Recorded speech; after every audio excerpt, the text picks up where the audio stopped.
A professional అయినా 100 మంది students ఉన్నారనుకో, ఈ 100 మంది స్టూడెంట్స్ లో ప్రతి స్కూల్లో అది ఎలాంటి పనికిమాలిన స్కూలు కాలేజ్ అయినా, ఎలాంటి బెస్ట్ అయినా ఒక 5 to 10% of the people top కి వెళ్తారు. ఇప్పుడు మీ క్లాస్ లో చూసుకున్నా కూడా ఎవరో ఒక 10 మంది టాప్ కి వెళ్ళి ఉంటారు, మిగతా 90% ఉండరు.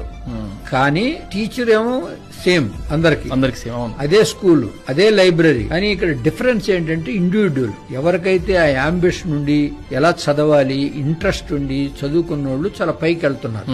అలా లేనోళ్ళు దాన్ని కొంచెం ఈజీగా తీసుకుని బ్లేమ్ చేయటం, టీచర్ సరిగా చెప్పటం లేదనో, ఈ స్కూల్ బాగాలేదనో, లైబ్రరీ బాగాలేదనో చేస్తుంటాం. కాబట్టి ప్రతి ఒక్కరూ వాళ్ళ వాళ్ళ అంబిషన్ బట్టి, వాళ్ళ స్వాట్ అనాలిసిస్ బట్టి చదువు అనేది ఒక చదువు పద్ధతిలో చదివితే అందరూ పైకి వెళ్తారు.